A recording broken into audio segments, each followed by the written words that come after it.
Hey Emma, absolutely brilliant question, really.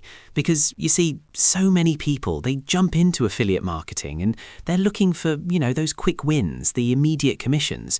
But the thing is, well, true success, long-term success, it isn't about chasing fleeting trends. It's about building something durable, something that actually lasts, right? It's like you're not just planting a seed, you're cultivating a whole garden, if you like. And that requires a different mindset altogether, doesn't it? Yeah, totally. That makes a lot of sense. Like so often you hear about people making a quick buck and then poof, they're gone. What do you think is the biggest mistake people make when they are trying to think long term, but maybe they're just missing a piece? Oh, biggest mistake. I'd say it's probably getting complacent with what worked yesterday. The market, it's always changing, isn't it? If you're not evolving, if you're not adapting, you're essentially getting left behind, aren't you?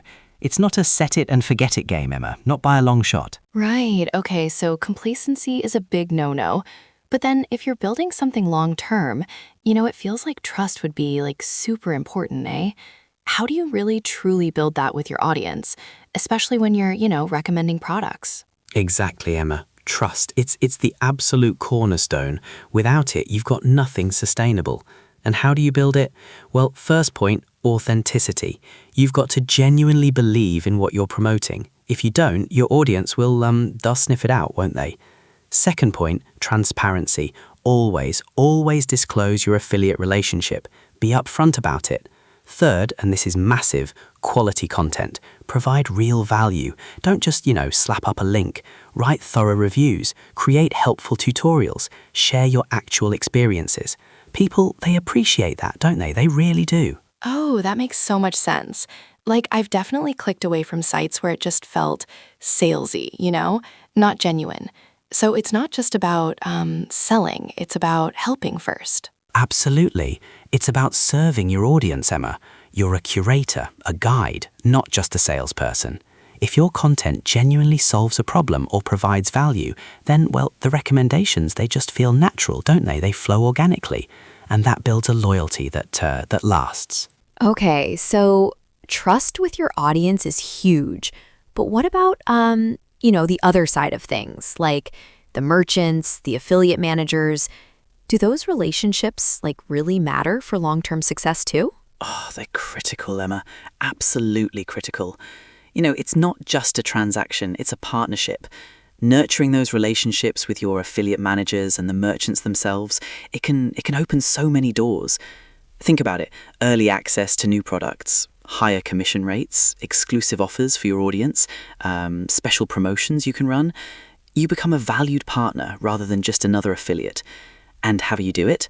Well, communicate regularly, be proactive, share your insights, your feedback. Show them you're serious about driving quality traffic, not just, low converting clicks. It's a two-way street, really. Wow, I never really thought about it that way. I mean, you always hear about just getting the links and putting them up. But being a partner, that's a different level, eh? So if you're getting better commission rates, that just helps you, put more back into your business too. Precisely, it's a virtuous cycle. Strong relationships lead to better opportunities, which then allows you to invest more in your content, your audience, and well, ultimately that feeds back into even stronger results for the merchants. Everyone wins, right? Everyone. Okay, so we've got audience trust, strong merchant relationships. But James, the internet, it changes constantly, doesn't it? Algorithms shift, new platforms pop up. How do you sustain success when the ground is always moving? Oh, brilliant point, Emma. It's like building on shifting sands, isn't it? But that's where adaptability comes in. You can't just stick your head in the sand. You've got to stay informed. Read industry news, follow the updates from Google, from social media platforms, from, the affiliate networks themselves. Be willing to experiment. If a new traffic source emerges, give it a go. If an algorithm update changes how your content performs, don't panic. Analyze it, understand the changes, and adjust your strategy. It's really about being agile, isn't it? Not rigid. The ones who thrive are the ones who can, pivot effectively. So, basically, don't just do what you did last year because it worked last year, right? Be open to completely changing your approach. Exactly. And you know, it's not just about algorithms, it's consumer behavior too. What worked 5 years ago might not resonate today. So keep your finger on the pulse of your audience, listen to their feedback, see what problems they're facing now. That responsiveness, it's absolutely crucial for staying relevant, really. Okay, so adaptability is key. What about, putting all your eggs in one basket? Is that like a big no-no for long-term affiliate success? Should you be like diversifying your efforts? Oh, absolutely, Emma. Diversification is it's non-negotiable for true long-term sustainability. Think about it. What if your main traffic source dries up, or your primary affiliate program, well, decides to shut down? It happens, you know. So, first off, diversify your traffic sources. Don't rely solely on SEO or just Pinterest or only email. Explore a mix. Second, diversify your affiliate programs and merchant relationships. Don't put all your eggs with one product or one company. Third, consider diversifying your niche or at least expanding within your existing one. If you're in dog training, maybe expand into pet nutrition or cat care. It really mitigates risk, doesn't it? It builds resilience. That's smart, eh? Like you're building a buffer. So if one thing goes sideways, you're not like completely out of business. It's about spreading out your chances, basically. Precisely.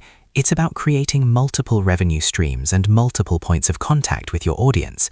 That way, if one channel takes a hit, you've got others to cushion the blow, right? It just makes your whole operation so much more robust. So diversify and adapt. What about like the number side of things? Do you need to be constantly like looking at your analytics to keep things going long term? Oh, absolutely, Emma. This isn't just a creative endeavor, you know? It's a business. And like any business, you've got to understand your data. Regularly dive into your analytics. What content is performing best? Which products are converting well? Where is your traffic coming from? And what are they doing once they're on your site? Are there pages with high bounce rates? If so, why? That data, it's invaluable. It tells you where to double down and, more importantly, where to optimize. Test different calls to action, different headline variations, even different product placements. A/B testing, you know, it's your best friend for continuous improvement. It truly is. So it's not just setting it up and hoping for the best. It's like a continuous cycle of, tweaking and refining, eh? Even if something's working, you can still make it better? Exactly. Never settle for good enough. There's always room for improvement. Marginal gains, they compound over time.